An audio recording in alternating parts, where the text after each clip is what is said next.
Well, I'm doing this on the 5th of November, but should I say the video won't be coming out after 5th of November. Um, there you go. But we're going to talk today about what is known as historical claiming. Now, what is historical claiming? Well, this is when a movement or a person will go and grab the actions of a historical figure and try to frame them as a legitimate source of action for their own movement or justification for their own actions. And one such person that Brexiteers have been throwing around a lot, especially today, is Guy Fawkes. Indeed, they are calling him the ultimate leaver. Now, if you actually know anything about history, then you know that, shall we say, Guy Fawkes wouldn't be, especially from his actions and what we know of him, he wouldn't be voting, shall we say, for the Leave camp. Everything about his actions fully suggested that he was European by nature. Indeed, he identified as a Catholic, and at that time, that pretty much meant that you were fully in European. You were enswayed to the papacy of Rome. You were European by nature. And this is a really good article from the New European. Brexiteers are wrong. Guy Fawkes would have never been a leaver. So, with politics and attitudes to Parliament more combustible than they have been for generations, Nick Holland revisits the legacy of a man who truly tried to shake up the government. The oldest joke in politics, if you discount the current shenanigans, is that Guy Fawkes was the last man to enter the Parliament with honest intentions. Guy seems to be talked about more today than any other time since he met his rather grisly end in January of 1606. And his story and that of his fellow gunpowder conspirators has never been more relevant, but perhaps not in the way that many seem to believe. Whilst researching Fawkes for my 2017 book, The Real Guy Fawkes, I was struck by how complex a character he was, and how that allows desperate groups to cling and claim him for their cause. In recent weeks, in particular, those movements were the Brexiteers, and that have been focusing on their frustrations on MPs. They accused them of thwarting their project. I've also noticed Fawkes' name appearing on their social media with increasing frequency and ferocity. Tweets along the lines of this one abound. The PM is the only one who is for the people. You, again, bracketed quotation marks, deleted, just a bunch of traitors, bring back Guy Fawkes.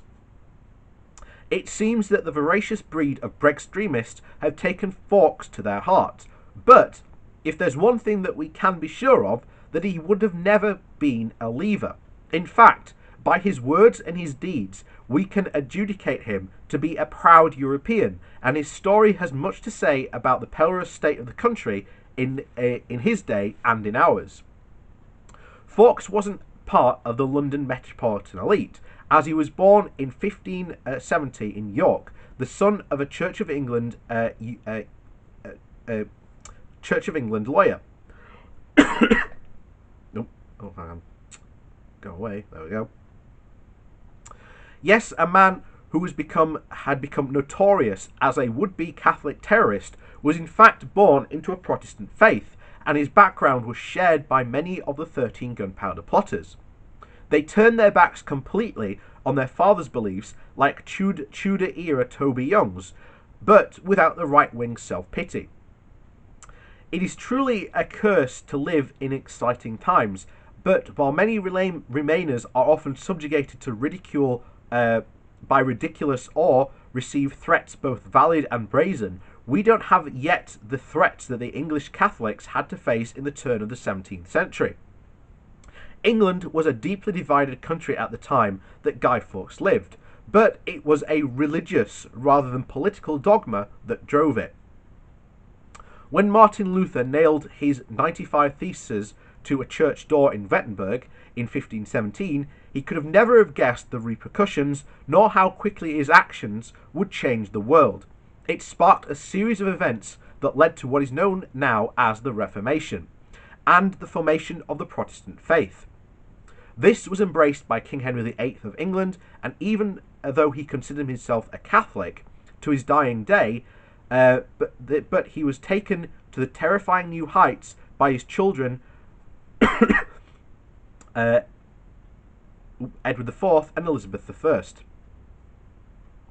Catholics were forced to convert to Protestantism, or at least pretend to in public, by attending the Anglican services, and those who didn't know as recalcitrants risked fines, confiscation of lands, or worse, leading the Catholic gentry like William Catesby, whose son Robert became the gunpowder plot mastermind, lost nearly all they had, while Catholic priests and those found harbouring them were labelled traitors and sentenced to be hung, drawn and quartered. One victim of this purge on Catholicism was Margaret Clitheroe, a butcher's wife from York. After being caught hiding a priest, she refused to plead when brought to court for fear of implicating others, and for this she was sentenced to be stripped down naked and crushed to death between heavy stones. It's believed that this execution, which caused an uproar in York and the increasing persecution of Catholics in the city, is one of the factors in Fawkes' conversion to Catholicism. Simply to follow the old faith, which has now been prevalent across Europe for so long, was now a crime that you could use your life, thanks to a new breed of fanaticism governing the land. At the heart of it were the Celts, father and son, the Cecils, father and son William and Robert, chief advisor to the Queen Elizabeth, and determined to ensure that their hardline brand of Protestantism was adhered to. There could be no scoffing of their doctrine to deal with the Catholics. Faced with the there we go, another advert. Faced with the prospect of publicly abandoning his faith or facing increasingly dangerous punishments, Fawkes did what many young men with the means to do so did. He left England for the continent and joined the Spanish army, in which he served from 1591 to 1605. This not only separated him from the persecutions of England, it also allowed him to fight directly for the Catholic cause in the 80 Years' War. He served with distinction, and by the time he returned to England, he'd been recommended for promotion to the rank of captain. It was during these years that he mastered the art of siege warfare, including the use of gunpowder.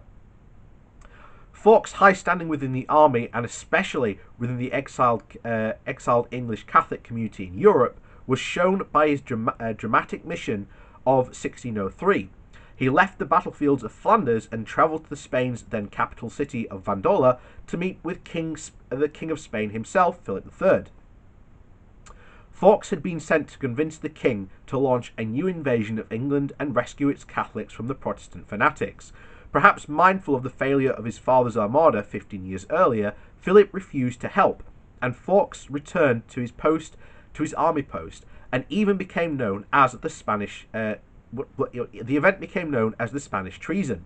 But in fact, Fawkes was not showing his allegiance to the cause that he truly believed in. For him, Europe, in the guise of the Spanish-run Holy Roman Empire, was home rather than the insular, angry little England he'd left behind. James I had ascended to the English throne in 1603, after Elizabeth's death, and for a time the Catholics of England were optimistic. Thomas Percy, an emissary of the Duke of Northumberland, England's most powerful Catholic, had spoken to James and been promised freedom of religions for recalcitrants and an end to the fines and punishments. Unfortunately, they were soon to find that James could not be trusted. Far from uniting the country, he was determined to divide it further still, and after a short amnesty, the fines resumed at an even higher rate than before. There was seemingly little hope now for the Catholics, and Robert Catesby, the notorious man of action, who had already been imprisoned after the Essex Rebellion of 1601, gathered a group of like-minded individuals around him, including Thomas Percy, who had been misled by the king, Fawkes, was recruited to plot and brought back from the continent. His task would be to light the fuse and to destroy Parliament, and then escape back to Europe to recruit more men for their cause. The plotters had been assembled enough gunpowder in the cellar beneath the House of Lords to destroy much of the Westminster area, including the Abbey, and the loss of life would have been huge. It's estimated that they had 25 times the amount of gunpowder they needed to blow up Parliament. They weren't taking their chances. Their task was simple: to kill the king and his heir and his fanatical courtiers. James' younger daughter Elizabeth would then be placed on the throne, and then England would be returned to the Catholic faith and the European status quo it had known for centuries beforehand. Of course, Fawkes was caught alongside his gunpowder just hours before he lit the long fuse that would have changed history forever. His fellow conspirators were rounded up, killed, or executed. The tyranny of the divided and conquered government continued unchecked. In the days before November the 5th, the plotters had been calm and resolute. We know that on October the 9th, 1605, for example, Catesby had lunch on the Strand with the great playwright Ben Jonson. Jonson had just published his plays Shanus, His Fall, in which a vainglorious Emperor Titus falls under the malign influence of his chief advisor, Sejanus. I think that's how you say it. Sejanus is a power-crazed and throughout the manipulation of the public and the destruction of all who stand in his way. He gains control over the emperor and of Rome itself, and eventually his limitless ambition and cruelty is his downfall. And he seems, and as he seems, and as he himself is arrested, as Jonson showed. Now, great Sejanus, you are that awed state, and that so to bring the nobles to your whip. That would be Caesar's tutor, and dispose of diligence of the officers that had been the public head still bare before your designs, and made the grace the voice to echo yours. That looked for some situation 12 score of, and that would have been pyramids, yet temples rear. To your huge grandness now you lie as a flat, as if you would as your pride advanced. The European-loving Guy Fawkes is not the man for today. The Leave voters think he is, but perhaps Sejanus in his fall is the play for today. Even so, I don't think it's the one that Dominic Cummings would enjoy seeing. So that is essentially a bit. I've actually read the book, The Real Guy Fawkes. It's a very interesting read, so I definitely recommend gonna buy it. It's very good. And yeah, and it's not the first time Leavers have done this either. Winston Churchill, Margaret Thatcher. I'm trying to remember who else they've claimed recently. Those are the two only big ones, shall we say, that I can remember offhand. But yeah, Guy Fawkes, not the guy that you think he is, Brexiteers. Guy Fawkes was very much loving of the European way of things, as well at the time of the 1600s. And, you know, if you bring that forward today, there is no way that he would have been a Leaver. He would have been a Remainer. Sorry.